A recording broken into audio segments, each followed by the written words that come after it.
It was the kind of night that wraps itself around your skin like a wet blanket, cold, suffocating, and unnervingly still. Outside, rain fell in sheets against the windows, the wind howling like some wounded creature in the dark. The storm was supposed to pass by midnight. That's what the forecast said. But forecasts are wrong. And no one warned me about the thing that would come with the rain. No one warned me about the figure. It all started on a Thursday evening, just after 7. I had taken a week off from work to get out of the city and clear my head. My aunt had offered me her old countryside home, secluded, weather-worn, and sitting alone on the edge of a forest. The perfect getaway, I had thought. Quiet, peaceful, isolated. The place was old, yes, but not in a charming way. It creaked when I walked, groaned in the wind, and the walls seemed to whisper in the silence. I chalked it up to age, shrugged it off, and set about unpacking. I told myself I needed the silence, needed the solitude. I told myself I wanted to be alone. By nightfall, the rain had started, soft at first, then heavy. It drummed against the windows, relentless. I made a cup of tea and sat near the fireplace, trying to read. But I kept glancing at the window. Not for any particular reason, just a feeling. That tingle at the back of the neck. The kind that tells you you're not as alone as you think. At 9:37 p.m., the power flickered. Not unusual. Rural homes are prone to it during storms. But it was enough to make me pause. The lights came back, but the moment stuck. I suddenly felt very aware of how dark it was outside, and how thin the glass windows really were. I went to double-check the locks. Front door, latched. Back door, bolted. All windows shut tight. Still, I couldn't shake the feeling. The way the shadows moved across the wooden floors. The sound of the wind hissing through the cracks. It was like the house was breathing with me. At 10:03 p.m., I saw it for the first time. I had just returned to the armchair by the fireplace, book in hand, when I caught the movement from the corner of my eye. The window to my right, half fogged up from the indoor warmth, had a streak on it. At first, I thought it was a trick of the rain, a shadow cast by a branch. But then I looked closer. There was a shape outside, a tall, unmoving silhouette, barely visible through the veil of rain. It stood across the yard, near the edge of the tree-line. Not walking, not swaying, just standing, watching. I froze. For a full minute, I stared, waiting for it to move, hoping it would move, because that would mean it was something explainable, a person, a tree, even an animal. But it didn't move. It stayed perfectly still, as though carved from the darkness itself. Then, just as suddenly, it vanished. Not walked away, not faded, just gone. I blinked, wiped at the window, rubbed my eyes. The space where it had stood was empty. Nothing but darkness and pouring rain. I told myself I imagined it. Maybe I'd dozed off briefly. Maybe I'd seen my own reflection. Maybe the wind had warped the light just right to play a trick on my already jittery mind. But I knew better. I turned off the fireplace and went upstairs. Every step on the staircase felt louder than it should have, like the house was echoing my fear back at me. I shut the bedroom door, locked it out of instinct, and got into bed fully clothed. Sleep didn't come. Not even close. At 11:26 p.m., there was a knock. 3 slow, deliberate knocks, soft, but clear. Not on the front door. Not on the back door. On the window. My breath hitched. I sat up, the mattress groaning beneath me. The room was lit only by the weak glow of a night light on the dresser. I didn't move for a long time. My heart pounded in my ears, louder than the storm outside. Another knock, and then breathing. I swear to God, I heard breathing. Wet, heavy, just on the other side of the window. I gathered the courage to look. There was nothing there. Only rain sliding down the glass like tears. The storm roared, but no one was outside. No footprints. No figure. Still, I didn't go back to sleep. I sat in the corner of the room, facing the window, watching it like it might shatter at any moment. And sometime after 2 a.m., the rain finally began to ease.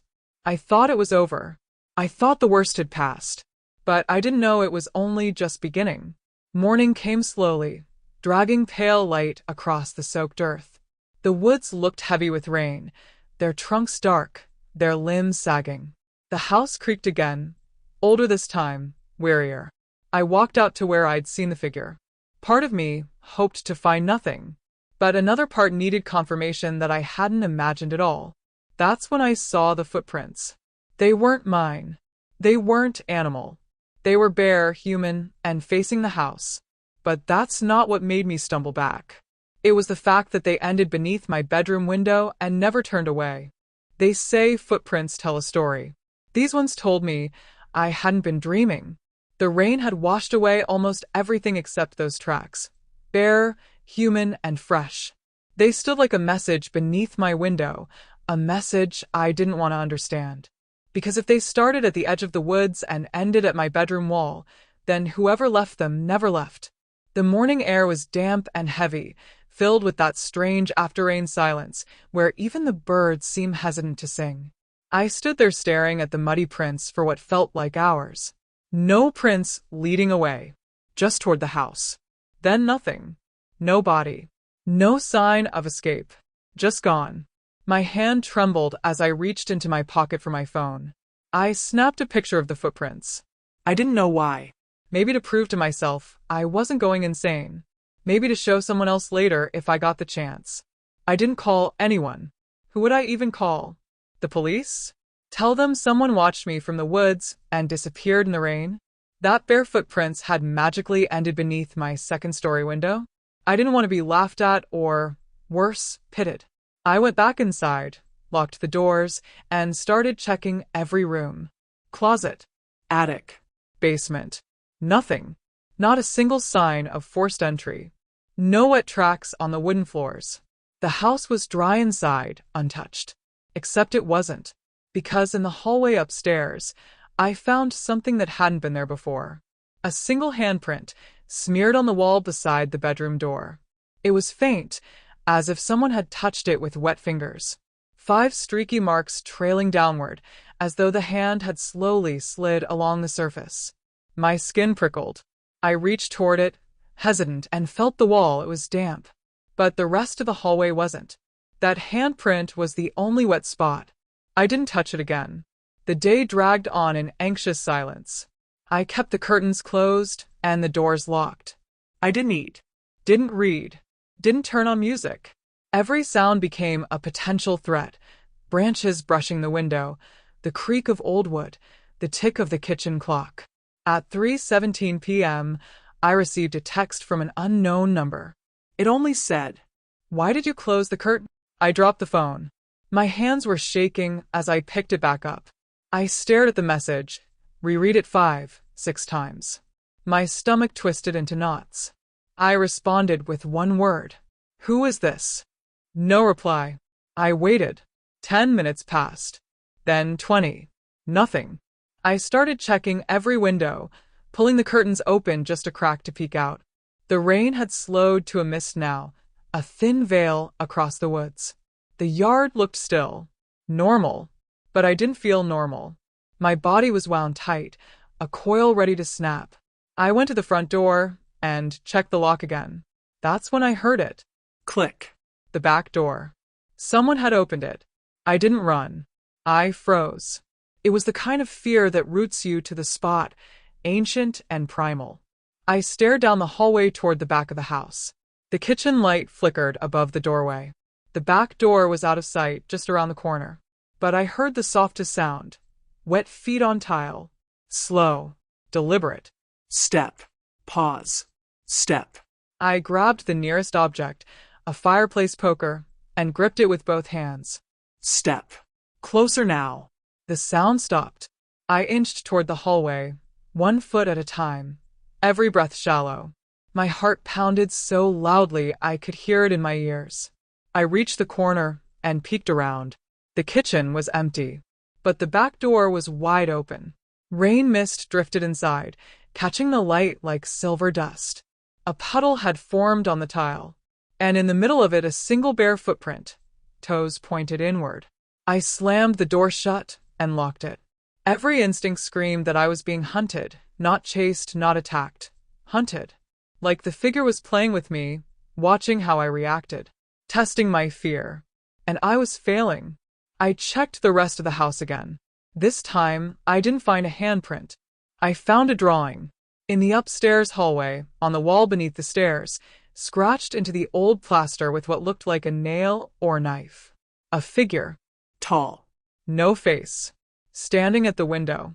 It was crude, childlike. But it was unmistakably what I had seen outside last night. The same proportions, the same stance.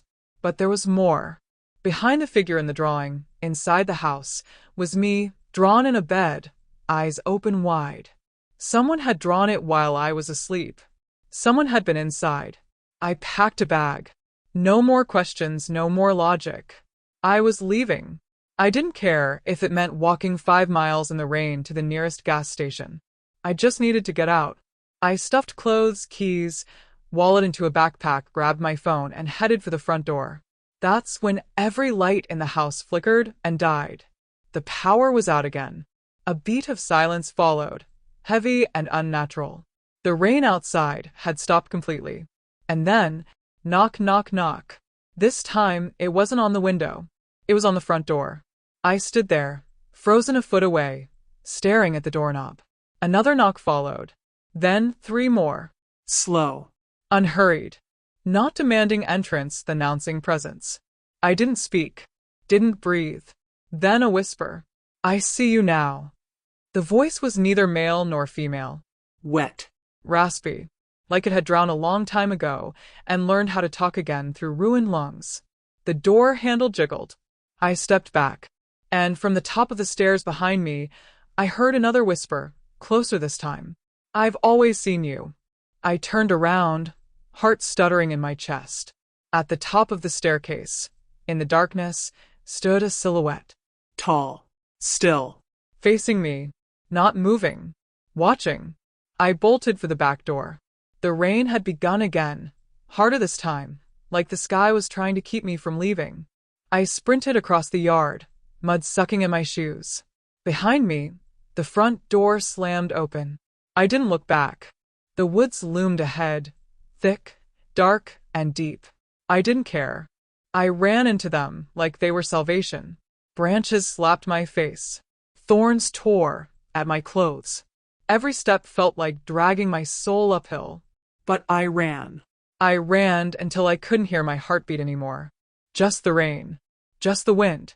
And then, silence. Not the peaceful kind.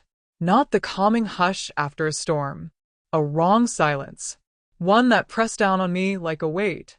Even the rain stopped at once, like someone flipped a switch. I stood in a clearing, chest heaving, soaked to the bone.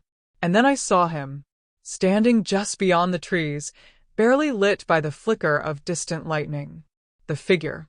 Still. Watching. The thing is, I had run. I had fled the house, the door, the voice. But I hadn't escaped, because he wasn't tied to the house. He was tied to me. The footprints didn't end at the window because he never left. He had just changed where he stood. And in that silent moment, standing in the heart of a black forest, I finally understood. Some things don't knock to be let in. Some things are already inside. The storm had ended, but the terror hadn't. I stood motionless in the clearing, drenched and shaking, eyes fixed on the figure at the edge of the trees. The forest around me was unnaturally quiet. No rustling leaves. No wind. No sound at all, except for my breathing. And his presence. He didn't move. He never did. But even in stillness, he commanded every ounce of fear I had left.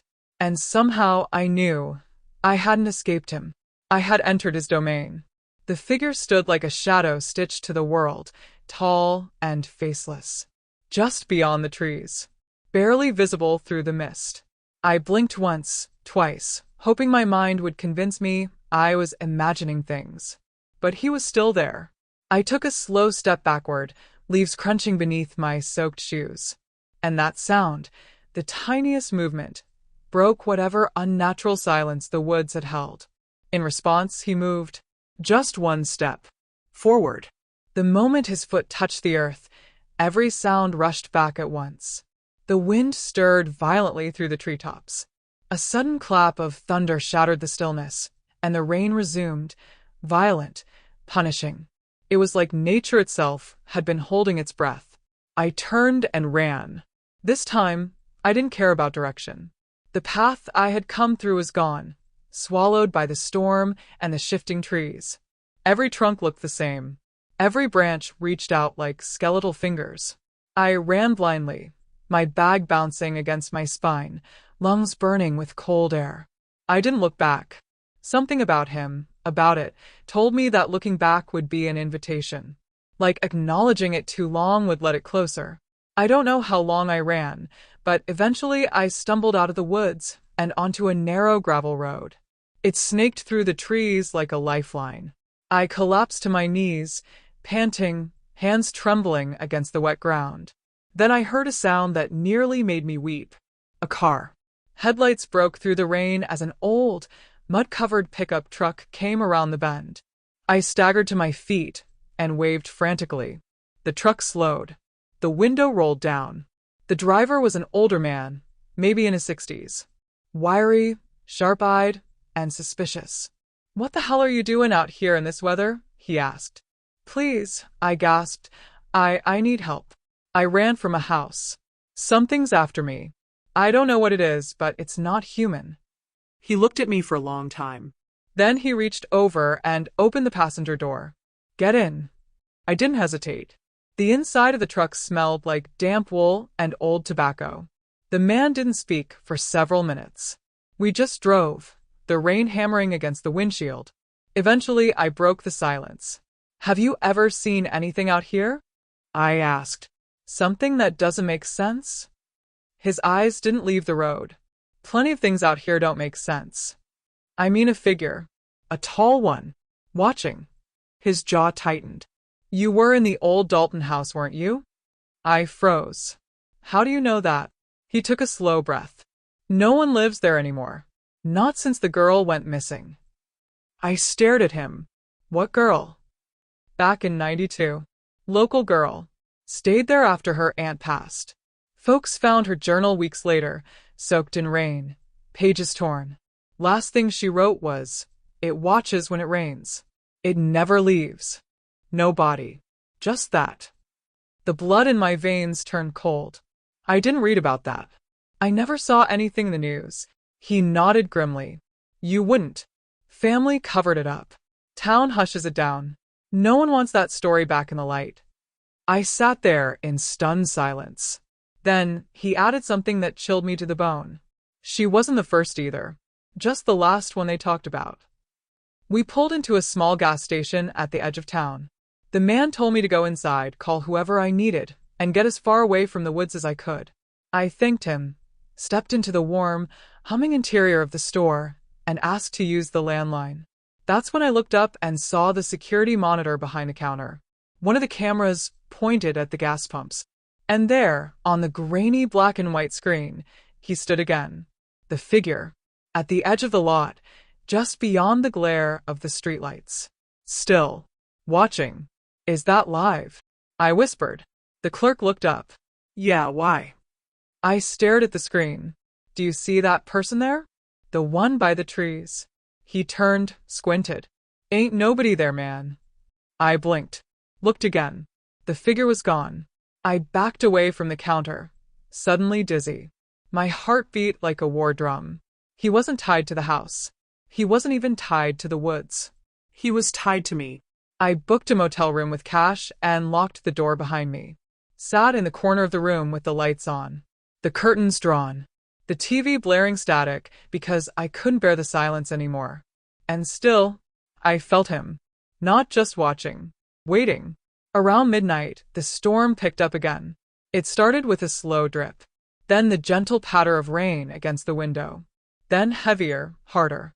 Thunder rolled in the distance, like distant drums. I dared not look outside. But curiosity is a cruel thing. I crept to the curtain, barely lifted it. And there he was, standing in the middle of the parking lot. In the downpour. In the full beam of the motel's floodlight. Still featureless. Still silent. Still soaked. But this time he moved. He lifted his arm and pointed directly at me. Not the window. Me. I dropped the curtain and backed away, breath ragged. He had never moved before. Now he did. I didn't sleep that night. I sat in the bathroom with the door locked, lights on, staring at the doorknob, waiting, daring it to turn, wondering if the rain would wash me away too, if this is what happened to the girl in 92. But dawn came, and with it, silence. No thunder, no rain, no figure. I opened the door slowly, peered out. The room was as I left it, untouched. I packed again. I told myself I'd drive home, leave it behind, start over. It couldn't follow me forever, right? I drove 6 hours straight, never stopped. Not for food, not for gas. I didn't even play music, just stared at the road, mile after mile, until the forests turned to suburbs and the sky turned blue. Home. Familiar. Safe. I parked the car, climbed the steps, unlocked the door, and there, taped to my apartment door, was a single page, soaked, yellowed, trembling in the wind. A piece from a journal. One sentence scratched in black ink. It comes when it rains. It's been 3 days since I got back. No storms. No strange dreams. No sign of him. But I check the forecast constantly now. I leave the lights on when I sleep. I keep the blinds closed. And still, I hear water dripping when it's dry. I see footprints outside when no one's visited. And sometimes, when I close my eyes too long, I feel a presence, patient, waiting. And tonight? They say rain is coming. You can't outrun the rain. Not when it's following you. I've changed cities, changed locks, changed the rhythm of my life. But every time the sky darkens, every time the clouds roll low and the air thickens with the scent of storm, I feel him again. Not outside. Inside. It rained last night. Not a light sprinkle. Not some passing drizzle. A full, torrential downpour that came without warning. No weather app had predicted it. One moment, the street outside was dry and humming with life. The next, the sky opened and the world vanished in a curtain of water. And with it came him. I knew at the moment the thunder cracked.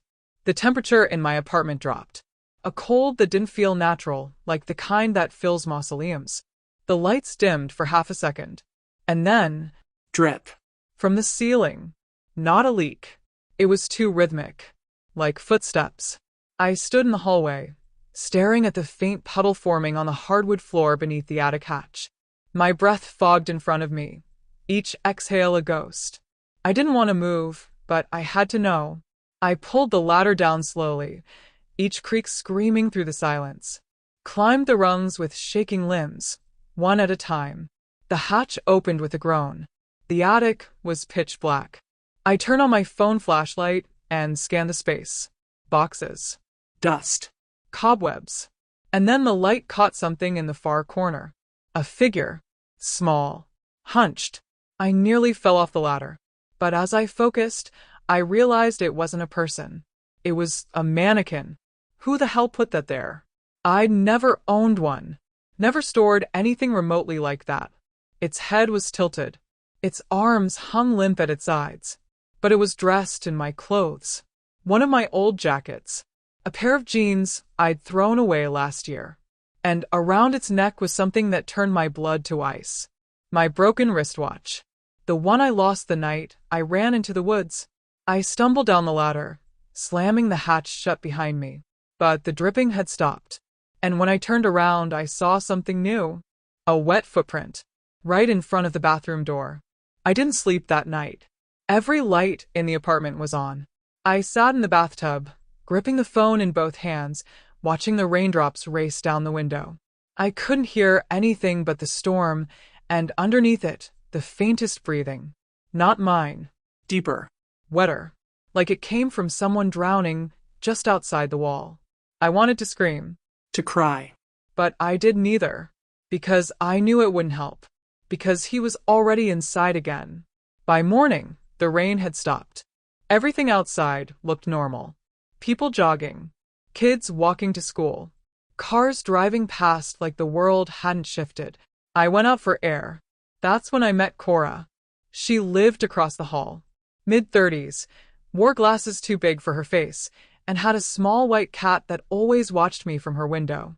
She was standing in the hallway when I stepped out, holding a mug and looking at my door. "Rough night?" she asked. I stared at her. "What do you mean?" She shrugged. "Heard footsteps. Heavy ones. Thought maybe you had company." My stomach twisted. "No one was here," I said carefully. Her eyes narrowed slightly. "That's so?" Then she leaned closer, dropping her voice. "I've seen him too." Time froze. I didn't move. What did you say?" Cora glanced around, then motioned toward her door. "Come in, quickly." Her apartment was filled with plants, old books, and the soft purring of her cat, who stared at me without blinking. Cora sat me down and handed me tea I never drank. "He finds people who notice him," she said. "People whose minds are already a little cracked. Lonely people. People who listen too closely to silence." "Who is he?" I asked. She didn't hesitate. "He has no name. Only purpose. To be seen." I frowned. "What does that mean?" Cora's voice dropped lower. "He only exists when someone notices him. And once you do, he doesn't go away. Not ever. That's why he watches. He's feeding on your awareness of him. The fear. The attention." I shook my head. "So, what, he's some kind of psychological parasite?" "Yes," she said. "And worse." I told her about the mannequin in the attic. She nodded. "He leaves reflections. Echoes of your fear. He gets closer through them." Then she said something that chilled me more than anything else so far. "If he's inside already, it means he's nearly finished." "Finished with what?"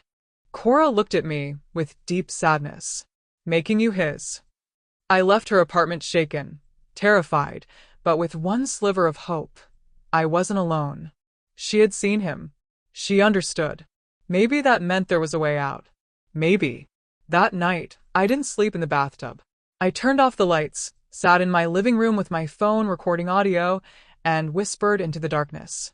"What do you want?" No answer. I tried again. "Why me?" And then faintly, so faintly that the phone almost didn't catch it. "You saw me." I played the recording back over and over. The voice wasn't like before. It was layered, like multiple people speaking at once. Men, women, children. All tangled into one breathy response. I sat there for hours, listening, hoping I could find meaning in it. But all it did was deepen the dread. Then, around 3 a.m., the rain returned. Hard. I checked every window, every door, drew the curtains tight, made sure every light was on. Still, I heard movement. Not inside. Above. Back in the attic. I grabbed a knife from the kitchen, climbed the ladder, opened the hatch. The attic was no longer empty. It was full of mannequins, all wearing my clothes, all with my face drawn crudely on them. Dozens of them. Lined in rows, facing me. But at the very center stood something else. Not a mannequin. Him. No longer a shadow. No longer distant. He turned his head just slightly. And I knew then. The rain wasn't the warning. It was the doorway.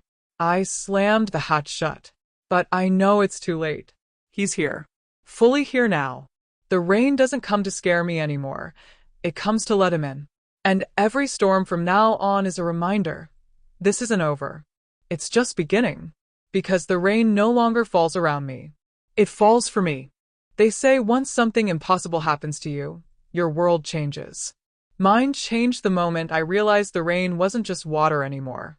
It was a message. A warning. A whisper from the other side. And now it's in here with me. 3 nights ago, I made the decision to leave. Not just the apartment, not just the town, but everything. All of it. My job. My lease. My name. I figured if I could erase myself from the life that attracted him, maybe I could disappear before he finished whatever he started. But when I opened my front door, something stopped me. Wet footprints. From the hallway, leading in. Not mine. I didn't even hear the rain.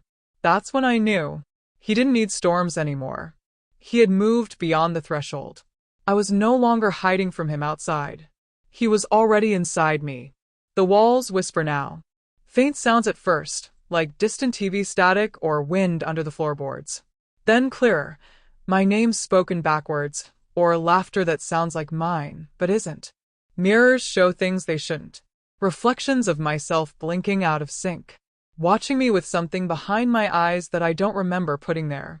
Cora stopped answering her door 2 days ago. I knocked and knocked until I heard a sound, a sharp crash, like a mirror breaking. I tried the doorknob. It was unlocked. Inside was chaos. Broken pots. Claw marks on the walls. But no Cora. Only her cat. And the whisper from the dark corner of the kitchen. She saw too much. I ran. Not away, but to the only place I could think of. The house in the woods. The source. The root. If this thing had infected me from there, maybe I could finish it there too. Burn it down. Seal it. Face it. The road was flooded, so I walked the final stretch. Rain drizzled lightly, like a dying pulse. The trees greeted me like old friends, silent, unmoving, watching. When the house appeared through the mist, I expected it to feel foreign. But it didn't. It felt like coming home. Inside, everything was exactly as I'd left it. The torn backpack. The ruined journal. The overturned lamp. But there were new things too. Photos on the wall. Faded and yellowed. All of them of me. Not childhood photos, no. These were from recent days. Me at the gas station. Me sleeping in my apartment. Me standing in the rain. All candid. All impossible. Pinned across the wall in a perfect spiral. At the center, a mirror. Cracked. Dark. And from its shattered surface, water dripped. But the floor was dry. I stepped closer. The mirror pulsed just slightly, like breath, like a living thing. Then I saw it. Him. Not standing behind me, but inside the glass. Trapped. Or waiting. Only this time, I could see his face. It was mine. I don't remember screaming, but my throat was raw. I grabbed a chair and hurled it at the mirror. It exploded in a burst of glittering shards and water. And from that broken glass, a wave of freezing cold rain burst forth, flooding the room, swallowing everything. And from that rain he stepped out, not silent anymore. He whispered, in my own voice, "You brought me here." I backed away, heart pounding. "What do you want?" I shouted. But I already knew. He raised a hand, and the house around me dissolved. No walls. No ceiling. Just darkness and water and reflections, millions of them, floating in the void like glass shards. In each reflection, a version of me. Some screaming, some watching, some smiling. And in every single one he stood behind me. Then I understood. He wasn't following me. He was becoming me. Every fear, every glance, every time I acknowledged him, I gave him shape. He grew in the space between my thoughts. He wasn't a ghost or a monster. He was a mirror that learned to bleed. And I had made him real. I don't know how long I stood in that void. Seconds? Hours? Days? Time doesn't move the same when you're not certain you're alive. Then something strange happened. He stopped. The figure, my twin, my shadow, hesitated. And I heard another voice. Not mine. Not his. Cora. "You have to stop seeing him," she said. "Close the door. Close the rain." I woke up on the floor of the woods. Soaked. Shivering. Alone. The house was gone. Not just ruined, gone. As if it had never been there. I stumbled back toward the road, through mud and branches and fog. Back to the gas station. To the motel. To nowhere. But something was different. Every puddle I passed no longer showed my reflection. Not even a ripple. It's been 6 months. I moved to a desert town. No rain. No clouds. The sky here is a blistering blue, and the sun burns every shadow away. People say I look healthier now, that I don't talk to myself anymore. But I know the truth. I didn't banish him. I just left less of me for him to use. Because when I pass mirrors now, I see nothing at all. And sometimes when the wind changes, I hear dripping. From inside. So I keep the windows sealed. And I never speak of the rain. Because the figure only needs one thing to come back: your attention. So, if you're listening to this, don't look too long into the dark. And if it rains tonight, don't watch it. Let it fall. Unseen.